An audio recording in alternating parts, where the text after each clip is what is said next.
Hello, welcome to my YouTube channel. I'm so glad to have you here again. My name is Evelyn Albert, and I hope you're staying safe and you're keeping well. Today, we're going to be talking about something very interesting. We deal on child development, child protection, and safeguarding, and so we're going to be talking about communicating with children. How well do you communicate with your child? How well do you communicate with children in your institutions? How well do you communicate with children in school? So you're going to sit back and relax and journey with me and see how we're going to discuss the topic, communicating with children. How well do you really communicate with your child? Let's ride. Please don't forget to subscribe, don't forget to comment, don't forget to like, and don't forget to share. Thank you. Why children, and why do we say communication? Children are full human beings in their own right. Yes. Young people occupy a unique time in the human circle that deserves our special attention and the best of our resources and investment. They are the major social capital of every society concerned with change for a better today and for the future of its members. Their education promises the chance of improving economic and social development. Most parents hope that their children will have a better quality of life than they have, and most of them work hard towards achieving this goal. The 1989 United Nations Convention on the Rights of the Child reminds us that children are full human beings in their own right. They deserve the best that life can provide at every single stage of their development. And so, how we communicate with children determine how they will turn out in life. Children and young people, however, are not a homogeneous group. At the beginning of the third millennium, children are being raised in a variety of social arrangements, facing very different challenges in their daily lives. They have different dreams and aspirations for their future. Many children in the world today do not live in an environment where they are protected by a loving family or can exercise their right to go to school. Some children don't go to school. Some children are being denied the right of going to school. Others have had to deal with unimaginable situations. Look at what is happening today in our society. The killings, the insecurity, everything is a harm to the children. And it affects how they are developing. Situations are catastrophes as well as extremely difficult daily lives. They have experienced trauma, discrimination, suffering, atrocities and abuse, and have responsibility well beyond their years. Despite this, most children respond to positive communication and develop to their full potential. How can communication really help children? Especially the most disadvantaged, especially the most vulnerable ones. Children respond to positive communication and it helps them develop to their full potential. Rather than thinking of children as little people who are in the process of becoming fully grown adults, many global child development experts suggest that we think of them as human beings in their own right. And so they must be treated with respect, honor, and dignity. We need to fully recognize children in each stage of their development as having unique needs, skills, as well as personal voices that deserve to be listened to with respect and empathy. Strong relationships can be built with our children through healthy communications with them. Yes, I know some people say that children are so difficult, they don't listen, they're stubborn. No. It all has to do with how you communicate with the child. When a child is well communicated with, trust me, he turns out perfect. and his dreams become so achievable and easy. Life is sweet for the child. Sometimes, because of our pains as parents, as teachers, as caregivers, our woundedness, and our past, we communicate things we do not intend and cause our children to feel emotions that are not in line with positive communication that are productive. It's easy to presume that fruitful communications has occurred when in reality our tone and demeanor are communicating something entirely different from what we imagine. Every broken adult will not be able to communicate well with the child, because at every stage of your communication, your woundedness will come in, your past will come in, your pain will come in. Sometimes we parents, with caregivers, relatives and friends of children, we sometimes come up with, we transfer the pain we feel on the inside, maybe pains caused by our spouse or work environment, or maybe someone has done something to you before. And so in communicating with children, you bring all of those things into action. And so in your mind, you are thinking, oh well, I'm really doing parenting, I'm taking. No, meanwhile you're damaging the child. Yes. And so we all have to be careful, especially when we are with children. 60 to 90% of communication is not verbal. We should remember that. Our eyes, expressions, body postures, and tone of voice speak louder than any sound coming from our lips.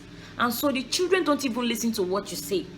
They listen to your expressions, your tone of voice, your body language. And so you're trying to tell a child, go, get out, get out. I said, get out. You want the child to just go because you need some space. There are better ways to communicate that. Oh, sweetheart, I'm really, really tired. Give me some time. I just need to rest. Mommy needs to rest. Daddy needs to rest. Oh, auntie needs to rest. Uncle needs to rest. And so when you tell the child, I say, get out. What are you? You're communicating fear. You're communicating rejection. You're communicating pain. And so the child won't feel love from your tone. It won't feel love from such communication. From the moment babies enter the world, they are interpreting our communication from non-verbal cues, from our voice tone, touch, and facial expressions. Now, how do we build healthy communication? How do we really communicate healthily with our children so they can thrive and become the best version of themselves? Children grasp what you are saying when you say it in a relaxed, peaceful way. When tension exists, young children often tune out the word being spoken. Soft tones and soft words is a powerful tool for achieving good communication with our children. Like I said earlier, you don't need to get out when you actually want the child to just give you some space. Oh, sweetheart, please, can you just give mommy some time? Mommy is really, really, really tired. Oh, I said get out. And how do you want the child to understand? The child is confused. And then you come again and say, I love you. He's wondering, is mommy okay? Is daddy okay? 1 minute she's shouting, 1 minute she's mad, and the other minute she's being nice. And so the child is in a confused world. We must be careful how we communicate with children, because the way you communicate is transferable, and so the child extends it to the siblings or to anyone he sees that is above. Failure to establish wholesome communication can stem from underlying negative emotion and wounds that need to be dealt with. But for many of us, healthy communication habits can be cultivated and developed. I don't believe a parent can be bad or a parent can start parenting the children in a wrong way. No, I just believe that if we know better, we will act better. And so we must learn, we must develop ourselves to ensure we build up our children so they can become the best version of themselves. When a child begins feeling understood, that child becomes more open to influence and change. Therefore, we must seek to understand before we seek to influence. I want you to get that line again. We must seek to understand before we seek to influence. We must seek to understand the child. Understand the child, understand who he is. Understand why he behaves the way he or she does. And then you can actually bring in positive influence. What are the principles and guidelines for communicating with children? When we say communicating with children, what are the principles? What are the guidelines? Communication for children needs to be considered different abilities and needs at different ages and must be child-centered and age appropriate. We should remember that the way you communicate with a 1-year-old is different from the way you communicate with a 10-year-old. It's also different from the way you communicate with a 15-year-old or with a teenager. Quality communication can support existing development programs and priorities to address needs or competencies. This can be as varied as the need to help children learn when and how to wash their hands correctly, the importance of everyone being treated with respect, how to prevent exploitation or abuse, getting ready for school, staying healthy, and all of those things. But the first and foremost is communication for children should be age appropriate and child friendly. Age appropriate and child friendly. Children need and have a right to clear and interesting child-centered, not adult-centered communication. Children at different stages have different needs and interests and learn in different ways from different medias and materials. Yes, the media is another great, should I say, blessing? Yeah, both to our children, and so they have great influence too on our children. This means that children need exposure to a variety of genes and content. But we must understand, sometimes we are trying to write a book or something, and then we just put, maybe cartoonize it in a way and say, oh, we cartoonize the book. We just put like maybe a cartoon picture, or we say, oh, a child is going to love this. But the information there might not be age appropriate for that child. So the fact that a production or a content is showing a child-friendly production format, just as using animation or comic, does not automatically make something appropriate for that child.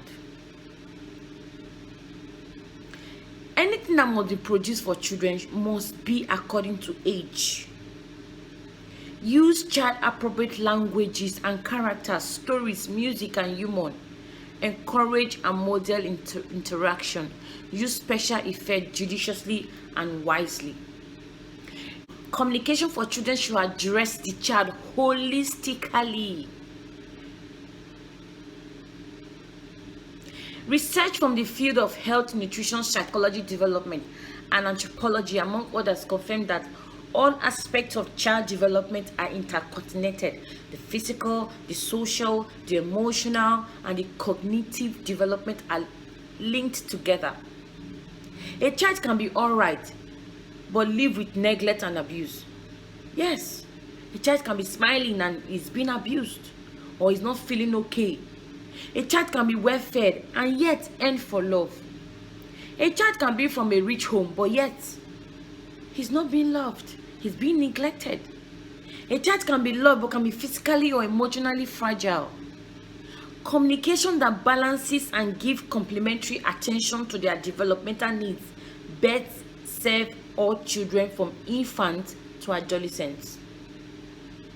As adults, as caregivers, we must create a safe haven for children and create a safe space for them to thrive.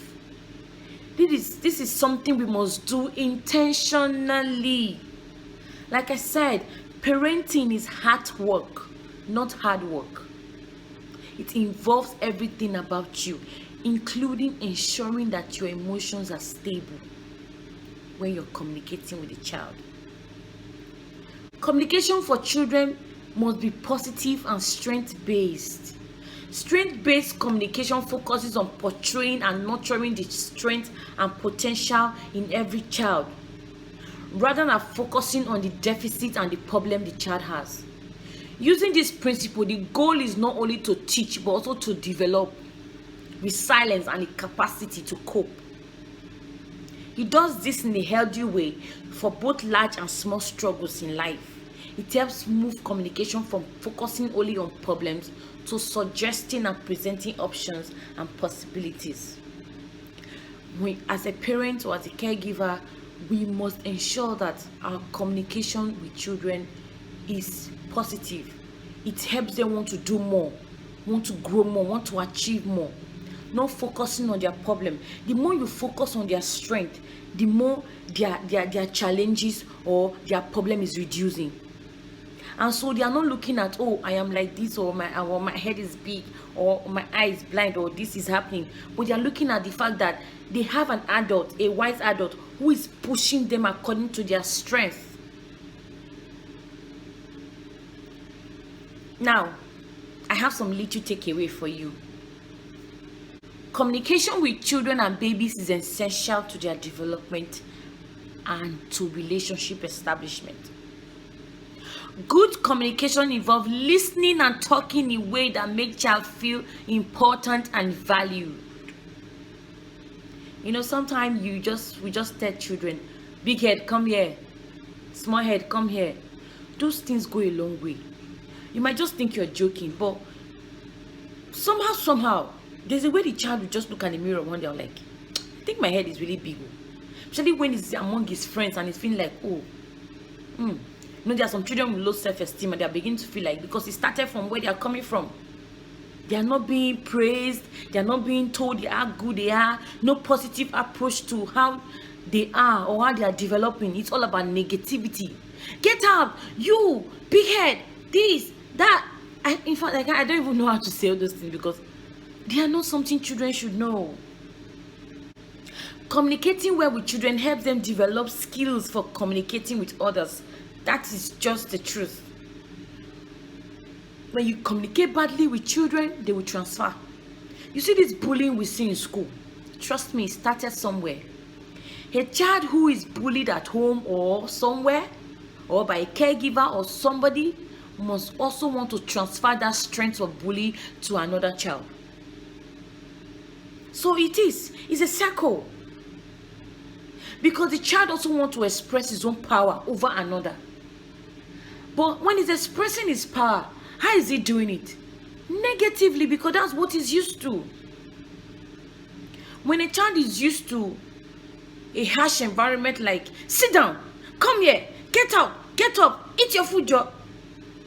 Trust me, when that child is with other children where maybe he has influence over those children, that is the same communication that child will also release. I told you earlier in my first episode, I said children are great imitators. They won't imitate what you say, they will imitate what you do and how you do what you do. They are the most intelligent humans that are existing. When you work on developing good communication with your child, it helps your child to develop skills for communicating with you and other people. Yes, it also builds your relationship because it sends the message that you value your child's thoughts and feelings. You don't know what it means for a child to feel so important, so valued, so honored. You don't know what it means. So held. When a child feels oh, this person can do anything for me. Oh, mommy loves me. Oh, daddy loves me. Not just I love you, but they see it from your actions, from the way you hold them, from the way you communicate with them. Trust me, that child will never grow up and become something else. That is it. And so I know it's not easy, because society, we as parents, as caregivers, relatives, we have a lot that we are battling with economic issues, security issues. A lot are happening, and all of these things are threatening our life, our survival on earth. And so how best can we save this generation, the next generation? How can we save our children? We must ensure that we are able to put our emotions under control. If you can't control your emotions as a father, as a mother, as a parent, trust me, you will transfer that emotions to the children. Every dysfunctional child grows up to become a dysfunctional adult. Today, some of us are complaining of our leaders. Oh, this person is bad. Oh, that person is bad. No. He or she grew up from somewhere. He or she was once in a family. Society contributed. Schools contributed. So how best can we communicate with our children? I urge us parents. I urge us aunties, uncles, friends. Please, let us build a healthy society for the generation you and I may not see, so that ours will not be a wasted one. And let it be that our children are able to look back and say, oh, thank God for our parents. Thank God for the foundation they laid. And so it starts with you and I. Let's intentionally work with children. A wise adult is someone who intentionally takes the hand of a child and leads that child to his or her destiny. Decide today to be that wise adult. Thank you so much. I really appreciate you staying back and listening to this beautiful should I say message? Yeah, I should. Okay, thank you so much. I really appreciate you staying back. Please, I want you to subscribe. I want you to tell others about this so that they can learn. Nobody is bad. I don't think God created anybody to be bad. No. Situations, life, family, everything contributed. The circle of responsibility around the child contributes. And so, share this information so that each and every one of us building up one life to affect the other, so that children can live in a world where they are safe and secured, and they are able to live their dreams and not their nightmare. Thank you. Don't forget to subscribe. Don't forget to comment. Don't forget to like. And don't forget to share. See you again next time. Stay safe.